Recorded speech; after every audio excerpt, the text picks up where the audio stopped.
பாக்யராஜ் சாரை பற்றி நான் பேசணுன்னா ஒரு 18 வருஷத்துக்கு முன்னாடி போகிறேன். ஒரு நாள் நடந்த விஷயம் அது. இப்போ படையப்பா ஃபைனல் ஒர்க் நடந்துகிட்ருக்கு. வந்து ஹேம்நாத் பாபுன்னு ஒரு ப்ரொடியூசர் வந்தார். சுயம்பரம்னு ஒரு படம் நாங்கள் தயாரிக்கிறோம். அது மார்னிங் 7 to மறுநாள் மார்னிங் 7, தட் இஸ் 6:59 24 ஹவர்ஸில் அந்த படத்தை வந்து எடுத்து முடிக்கிறோம். ஷூட்டிங் ஒரே நாள் தான் ஷூட்டிங்கு. அது வந்து ஒரு 6-7 டைரக்டர்ஸ் டைரக்ட் பண்ணுவாங்க. அதில் ஒரு டைரக்டராக நீங்களும் இருக்கணும் அப்படின்னு சொன்னார். சொன்னேன், சார் இப்போ ரொம்ப பிஸியாக இருக்கேன். இப்போ வந்து அந்த ஒரு நாள் ஷூட் பண்ணால் கூட அதனுடைய ஸ்கிரிப்ட் அதிலெல்லாம் நான் உட்காரத்துக்குலாம் நம்ம டைம் இல்லை சார் அப்படின்னு சொன்னேன். இல்லை, எல்லாமே தனியாக பண்ணிகிட்டு இருக்காங்க. அதனால தான் உங்களுக்கு வந்து அங்கங்கே சுற்றுற மாதிரி இல்லாமல் ஒரே செட்டுக்குள்ளே நடக்கிற ஒரு போர்ஷனை வந்து உங்களுக்கு வச்சுருக்கோம். ஒன்றும் இல்லை, அந்த ஒரு நாளில் நீங்கள் ஒரு 16 சீனு ப்ளஸ் 3-4 பேட்ச் ஒர்க் மட்டும் எடுத்து கொடுத்தா போதும் அப்படின்னா. 16 சீன். சரி, ஓகே, நமக்கு பழக்கப்பட்டது தான் நிறைய சீன்ஸ் எடுத்து. சரி, அது ஓகே. நான் கொஞ்சம் டீப் தலையை சொல்லிட்டு இருந்தேன். அதாவது ஒரு 2 செட் ஆஃப் ஜட்ஜஸ் இருப்பாங்க. அதில் ஒரு செட் ஆஃப் ஜட்ஜஸை வந்து நீங்கள் ஷூட் பண்ணி கொடுக்கணும். அதில் மற்ற ஆர்டிஸ்ட்லாம் வந்து போவாங்க அப்படின்னு சொன்னார். யார் சார் ஜட்ஜுன்னா? பாக்யராஜ் சார், அந்த ஊர்வசி மேடம் தான் ஒரு செட் ஆஃப் ஜட்ஜ் அப்படின்னா. உடனே ஓகே சொல்லிவிட்டு அப்படி நான் திரும்பி எனக்குள்ளே வந்து அப்படின்னா ஒரு ஃப்ரீஸ் பண்ணால் எனக்கு அப்படியே ஒரு மைண்ட் வாய்ஸ். ஸ்கூல் டேஸு, 16 வயது நிலை, சிகப்பு ரோஜாக்கள், கிழக்கே பவுண்டையில், இதுக்கு அடுத்தது வந்து அதெல்லாம் நிறைய பார்த்துட்டோம். நான் பயங்கர ஃபேன் ஆகிட்டேன் பாரதி ராஜா சாருக்கு. அப்புறம் புதிய வார்ப்புகள்னு ஒரு படம். முதல்ல கதை பிடிக்குது, அதுக்கப்புறம் கதாநாயகன் பிடிக்கிறாரு, அந்த காதல் பிடிக்குது, அப்புறம் அவர் மேலே நமக்கு ஒரு காதல் வருது, அந்த ஹீரோவுக்கு அந்த ஃபேன் ஆயிரும். அதுக்கப்புறம் தான் கேள்விப்படுறோம், இவர் ஏற்கனவே பாரதிராஜ் சாரோட படத்துலலாம் வந்து சின்ன சின்ன வேஷங்கள் பண்ணுறாங்க. அதனால மறுபடியும் 16 வயது நிலை, கிழக்கே போகிற சிகப்பு ரோஜாக்கெல்லாம் மறுபடியும் போய் அதை பார்க்குறோம். ஸோ இப்படி அவரோட மிகப்பெரிய ஃபேன் ஆகிட்டு இருந்த அந்த ஒரு பாக்யராஜ் சாரை நான் டைரக்ட் பண்ண போகிறேன். டேய், என்னடா பெரிய விஷயம் வந்து ஒரு மைண்டில் வரும். நம்ம ஃப்ரீஸ் முடிஞ்சு மறுபடியும் அன்றைக்கி அந்த ஷூட்டிங்கு, அன்றைக்கி பூஜை, ரஜினி, கமல் சார் எல்லாருமே வந்திருக்காங்க. வந்து முடிச்சதுக்கப்புறம் 7 o'clockன்றது 8:30 ஆயிடுச்சு நாங்கள் ஃபர்ஸ்ட் ஷாட் எடுக்கிறதுக்கு. அப்போ பாக்யராஜ் சார் உள்ளே வந்தார். வணக்கம் ரவிக்குமார் அப்படின்னு கை கொடுத்தாரு. அது கை கொடுத்தாருன்னா அப்படியே ஃப்ரீஸ் பண்ணால் மறுபடியும் மைண்ட் வாய்ஸ், யார் உனக்கு கை கொடுத்துக்கிறா? அதாவது அப்போ ராஜகுமாரி தேட்டர்னு ஒன்று இருக்கும் அங்கே டி நகரில். அந்த ராஜகுமாரி தேட்டரில் நான் வந்து அந்த பால்கனியில் ஒரு படம் பார்த்துட்ருக்கோம். ஏணிப்படிகள் நினைக்கிறேன். என் முன்னாடி இருந்தவங்களாம் ஒரே சிலசிலப்பு, ஒரே கசகசான்னு பேசிகிட்டு இருக்காங்க. அப்பப்போ திரும்பி பார்க்குறாங்க. நான் கொஞ்சம் லேட்டாக வந்ததுனால அதுக்கப்புறமா நான் திரும்பி பார்த்தா பின்னாடி பாக்யராஜ் சார் அவருடைய அசிஸ்டன்ஸோடு உட்காந்துருக்கார் படம். எனக்கு ஒன்றுமே புரியல. நான் அவருடைய மிகப்பெரிய ஃபேன் ஆகிட்டேன் அந்த காலத்தில். அவரை வந்து அப்படியே இப்படி சைடில் இப்படி நான் எங்கே ஏணிப்படிகள் பார்த்தேன், இவரை தான் பார்த்துட்டு இருக்கேன் அப்பப்போ திரும்பி. அந்த கையில் 6ன்னு ஒரு சிம்பிளில் ஒரு மோதிரம், அந்த இருட்டிலையும் பளபளக்குது.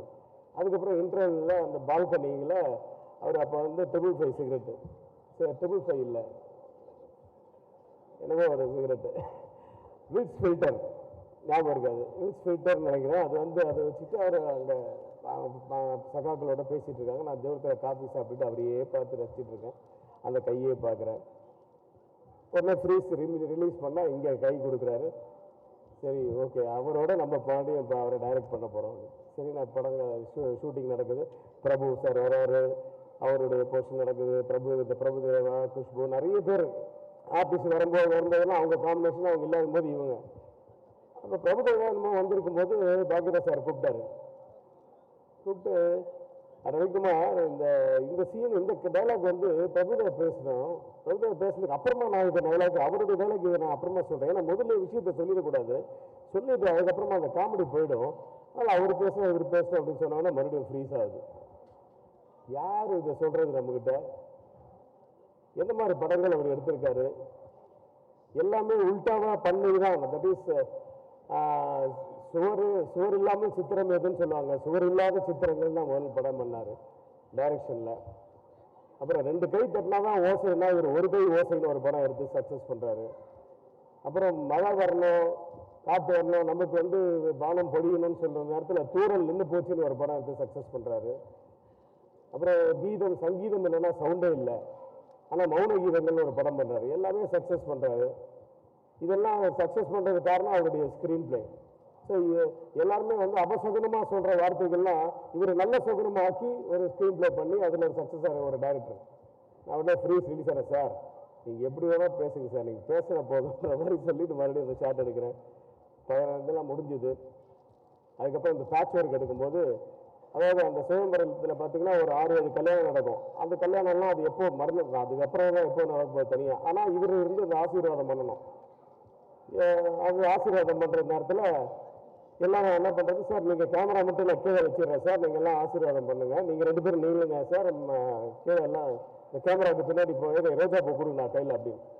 சரி, நான் அப்புறம் அந்த சைடு இந்த சைடெல்லாம் அசிஸ்டன்ஸை உட்காரச்சு, சார் இவங்க மேலே போடுங்க அவங்க மேலே போடுங்க, இதை வந்து அவங்க இன்டர்கட் பண்ணிப்பாங்க அப்படின்னு சொல்லிட்டு சொல்லிட்டு நானும் வந்து இந்த கேமராவுக்கு பின்னாடி இருந்து, சார் இங்கே போடுங்க சார்ன்னு சொல்லிட்டு தலையை கொஞ்சிக்கிட்டேன். அப்படியே ஃப்ரீஸ் பண்ணால் இவ்வளோ பெரிய ஆளை வச்சு நான் டைரக்ட் பண்ணியிருக்கேன் ஒரே ஒரு நாள். அது ப்ளீஸ் அதுக்கு ரொம்ப ஆண்டவன் நன்றி சொல்லலாம். அப்படி இவருடைய ஆசீர்வாதம் நமக்கு தேவை அப்படின்னு சொல்லிட்டு நான் அந்த பூவை வாங்கிக்கிட்டேன்.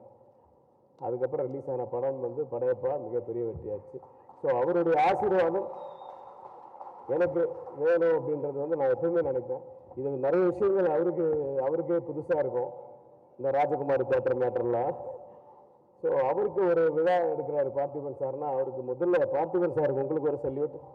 அப்புறம் எல்லாரோட சேர்ந்து நானும் எப்பவுமே அவருக்கு சல்யூட் அடிச்சுட்டு இருப்பேன். அதாவது உங்களோட உங்ககிட்ட நான் ஒர்க் பண்ணனாலும் உங்கள் அசிஸ்டண்ட் கிட்ட நான் ஒர்க் பண்ணியிருக்கேன். அந்த வகையில் நானும் உங்களுடைய சிஷியன் மாதிரி தான். எங்களுடைய மானசீக குரு நீங்கள் தான். அது வந்து ஒரு வார்த்தையில் சொல்லணும்னா, சேரன் என்கிட்ட இருந்து வெளியில் போகும்போது முதல் படம் வெளியில் பண்ணுறான். அப்போ வந்து சார் என்னுடைய ஃபஸ்ட்டு படத்தினுடைய இன்விடேஷன் வந்து நீங்கள் தான் சார் எனக்கு இது கொடுக்கணும் அப்படின்னா, முதல்ல யோசிச்சு நான் என்ன எழுதி கொடுக்க போகிறேன். அப்புறம் யோசிச்சு நான் வந்தது ஒரு பேப்பரில் என்னோட லெட்டர் பேடில் எடுத்து, ஒரு பாரதி ராஜாவிடம் இருந்து ஒரு பாக்கியராஜ், ஒரு பாக்கியராஜ் இடமிருந்து ஒரு பார்த்திபன், ஒரு பார்த்திபனிடமிருந்து ஒரு விக்ரமன், ஒரு விக்ரமனிடமிருந்து ஒரு KS ரவிக்குமார், ஒரு KS ரவிக்குமாரிடமிருந்து ஒரு சேரன் என்ற வரிசையில் மட்டுமில்லாமல் என்னை விட நீ வளர என்னுடைய வாழ்த்துக்கள்னு கைது போட்டு கொடுத்தேன். ஸோ அந்த வரிசையில் உங்களுடைய சிஷியனாக நான் எங்களுக்கு சல்யூட் பண்ணுறதுக்கு வந்திருக்கேன். பார்த்திபன் சார், இந்த 2-in-1 விழாவிற்கு என்னுடைய வாழ்த்துக்கள்.